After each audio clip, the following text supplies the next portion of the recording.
Hello बच्चों, मैं हूं आपकी Mariyam ma'am and welcome back to UM institute. और आज की वीडियो में हम लोग पढ़ने जा रहे हैं चैप्टर नंबर 3 मटेरियल। मटेरियल का ये सेकंड पार्ट है। फर्स्ट पार्ट पहले ही पढ़ चुके हैं हम लोग और फर्स्ट पार्ट में हम लोगों ने डिटेल में समझा है कि मटेरियल क्या होता है, मटेरियल कंट्रोल क्या होता है, मटेरियल कितने टाइप्स का होता है और उसके ऑब्जेक्टिव्स क्या होते हैं। तो अगर नहीं देखा है तो लिंक डिस्क्रिप्शन में है। इस वीडियो को देखने के बाद फर्स्ट वीडियो भी देख लेना ताकि समझ में आ जाए, या चाहो तो पहले मटेरियल वाली देख सकते हो ताकि बेसिक कंसेप्ट क्लियर हो जाए, फिर इस वीडियो पर आ सकते हो। तो अब हम लोग इस वीडियो को स्टार्ट करते हैं और इस वीडियो में समझते हैं कि टेक्निक्स क्या होती हैं हमारी मटेरियल कंट्रोल की। तो आज का जो टॉपिक है हमारा वो क्या है, टेक्निक्स ऑफ मटेरियल कंट्रोल।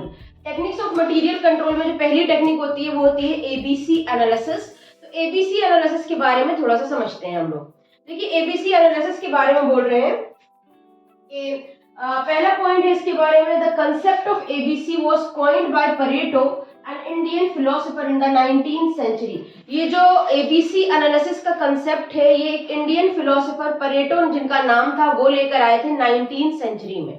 ये एबीसी एनालिसिस कहता क्या है, ये it is a value based system of material control. ये वैल्यू बेस्ड सिस्टम है, यानी जो हमारे सामने वैल्यूज लिखी होती है मटेरियल की, उन पे बेस्ड सिस्टम है मटेरियल को कंट्रोल करने को। मटेरियल कंट्रोल करते हैं ना हम लोग कि जितना हमारी फैक्ट्री के अंदर मटेरियल है उसको कितना यूज करना है, कितना स्टोर करना है, कितना डिपार्टमेंट में इशू करना है, इन सब चीजों पे जो कंट्रोल रखते हैं, लास्ट वीडियो में पढ़ा था, उसे मटेरियल कंट्रोल कहते हैं।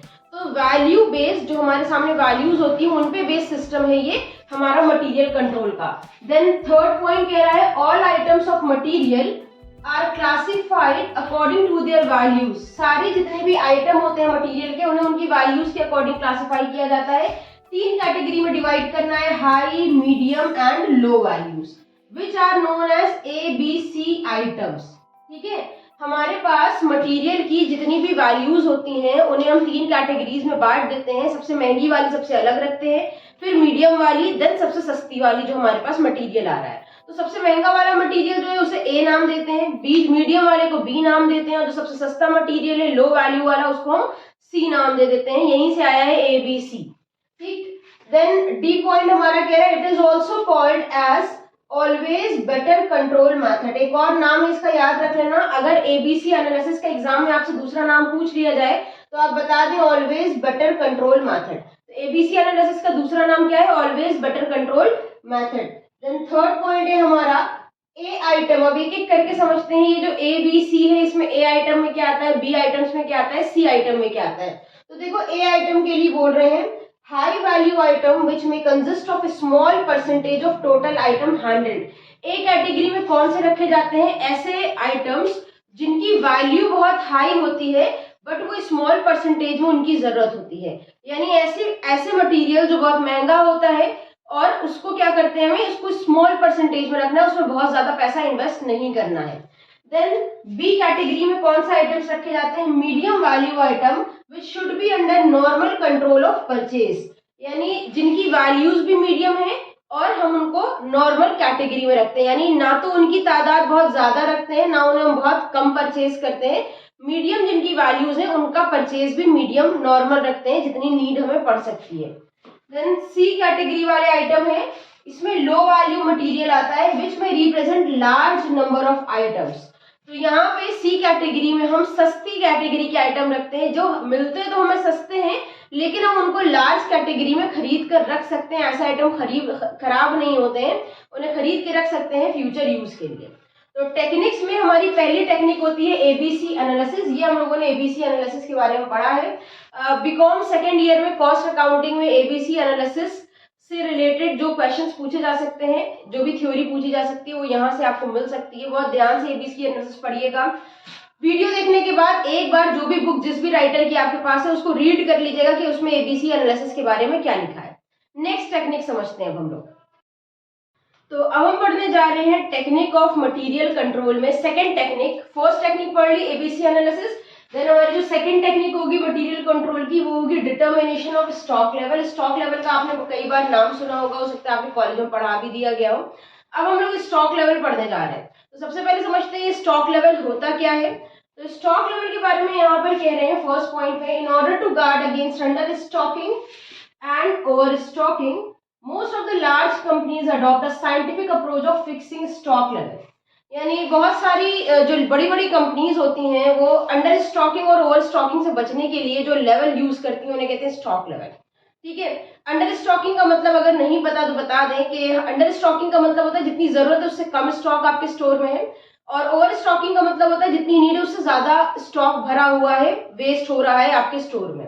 तो अंडर स्टॉकिंग और ओवर स्टॉकिंग से बचने के लिए बड़ी बड़ी कंपनीज जो मेथड अडॉप्ट करती हैं अपने मटेरियल को फिक्स करने के लिए, वो है stock level method. Stock level technique में यहाँ पे 4 या 5 मेथड हम लोगों को सिखाए जाते हैं, जिसमें पहला आ जाता है मैक्सिमम लेवल, दूसरा हमारा आ जाता है मिनिमम लेवल, थर्ड आ जाता है रीऑर्डर लेवल जिसे ऑर्डरिंग लेवल भी कहा जाता है, फोर्थ होता है डेंजर लेवल। इसके आगे हम लोग एवरेज स्टॉक लेवल भी निकाल सकते हैं, तो वो हम लोगों को क्वेश्चन पे डिपेंड करता है जैसा आएगा हम लोगों को। तो मेन 4 होते हैं, एवरेज स्टॉक लेवल भी आप निकाल सकते हैं, उसमें एवरेज में कोई दिक्कत नहीं होती, मिनिमम और मैक्सिमम और मिनिमम प्लस करके 2 से डिवाइड दे देते हैं, एवरेज आ जाता है।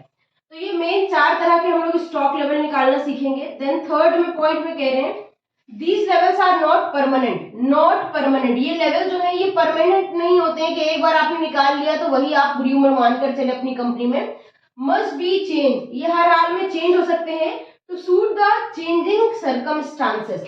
अगर आपकी कंपनी में जो सर्कमस्टांसेस है मटेरियल को खरीदने की, स्टोर में इश्यू करने की, वो चेंज हो रही हैं, तो उसके अकॉर्डिंग ये मेथड की जो वैल्यूज आती है वो भी चेंज हो जाएंगी। ऐसा नहीं है कि ये मेथड हर हाल में वही फिगर देंगे। एक बार निकाल दिया कि आपको 1000 यूनिट का ऑर्डर देना चाहिए, तो हर हाल में आप 1000 यूनिट का ऑर्डर दें, भले ही आपका प्रोडक्शन कितना बढ़ गया।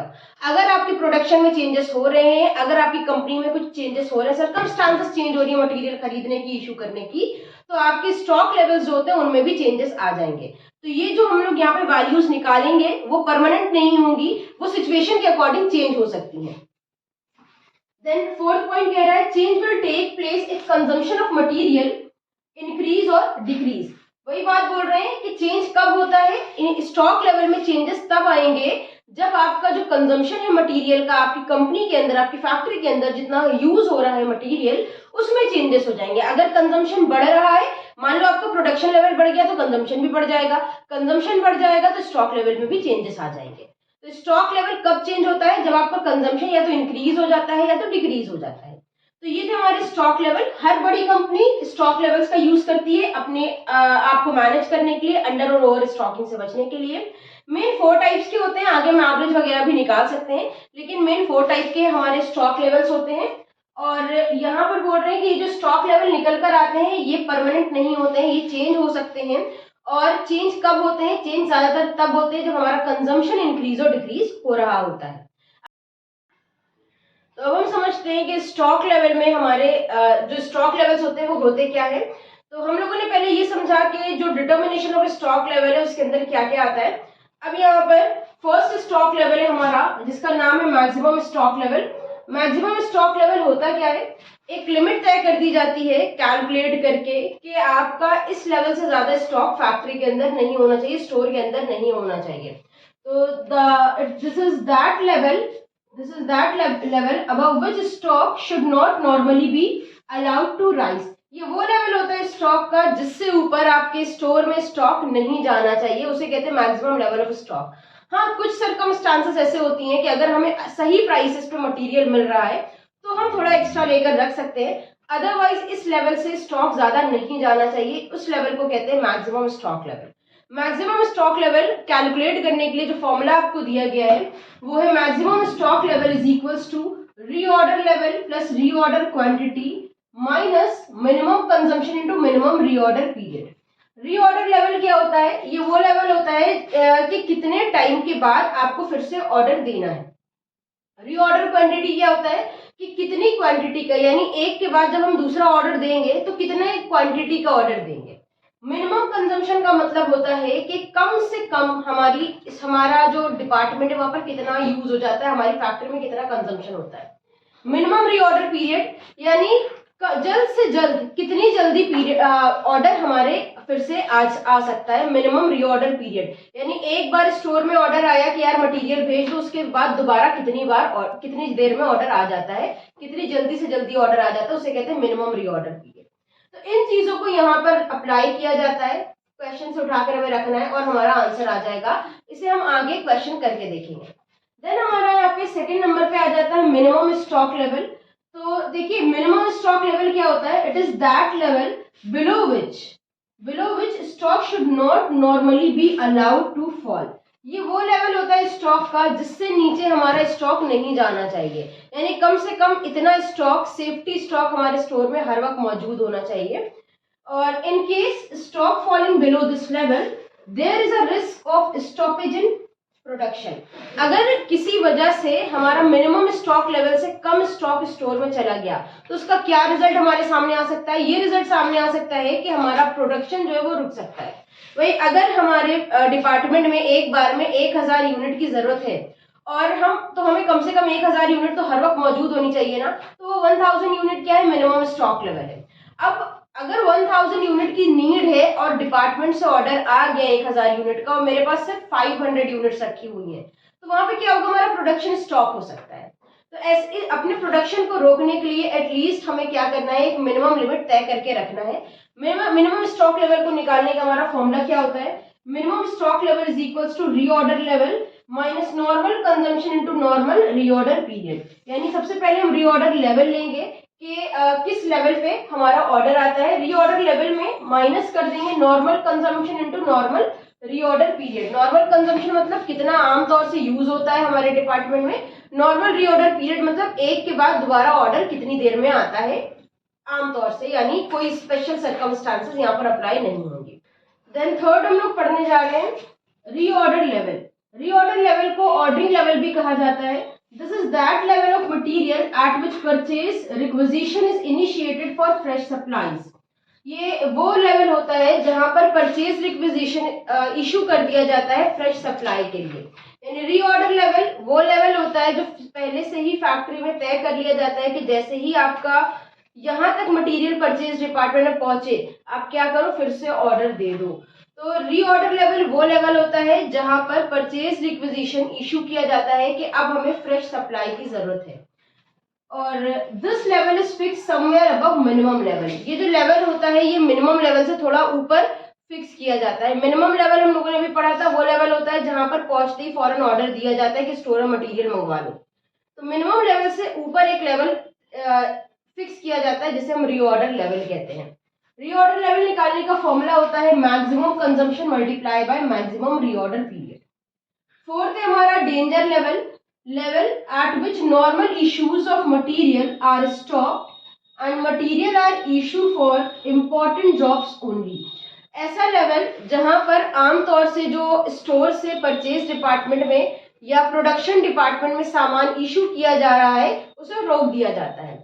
नॉर्मल मान लो 1000 यूनिट रोज इशू की जाती हैं प्रोडक्शन के लिए, तो उन्हें स्टॉप कर देना है और जो हमारी इम्पोर्टेंट प्रोडक्शन है सिर्फ उनके लिए मटेरियल इशू करना है।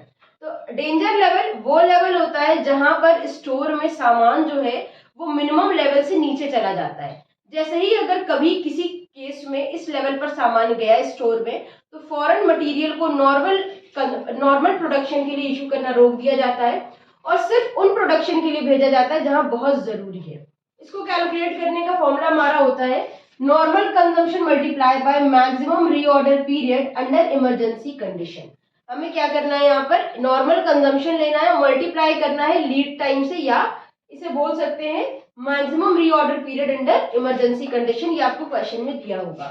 Then fifth average stock level. तो यहाँ पे क्या किया जाता है, एवरेज स्टॉक लेवल में एवरेज निकाला जाता है मिनिमम स्टॉक लेवल और मैक्सिमम स्टॉक लेवल। जो स्टार्टिंग में दो स्टॉक लेवल हम लोगों ने पढ़े उन दोनों को प्लस करके 2 से डिवाइड दिया जाता है, तो उनका जो एवरेज आता है मिनिमम और मैक्सिमम का उसे हम कहते हैं एवरेज स्टॉक लेवल। तो ये थे हमारे आज के 5 स्टॉक लेवल्स। आज हम लोगों ने टेक्निक्स पढ़ी हैं। टेक्निक्स में हम लोगों ने एबीसी एनालिसिस पढ़ा और स्टॉक लेवल्स को समझा। नेक्स्ट वीडियो में क्या करेंगे, इसके हम लोग डिटेल में क्वेश्चंस करेंगे और समझेंगे कि ईओक्यू क्या होता है। तो उम्मीद है आज की वीडियो आपको पसंद आई होगी। वीडियो पसंद आई हो तो इसे लाइक करिएगा और अपने फ्रेंड्स के साथ शेयर करिएगा। किसी टॉपिक में डाउट हो तो कमेंट में बताइएगा। इसके जो पहले के पार्ट्स हैं, हमारे जो कॉस्ट अकाउंटिंग की सीरीज अभी स्टार्ट हुई है, फ्रेश सीरीज, वो सारे लिंक डिस्क्रिप्शन में आपको मिल जाएंगे। इंस्टाग्राम पे अगर अभी तक फॉलो नहीं किया है तो फॉलो करिए। फिर मिलते हैं एक नई वीडियो के साथ। हमारे साथ जुड़े रहने के लिए और वीडियोस को देखते रहने के लिए थैंक यू।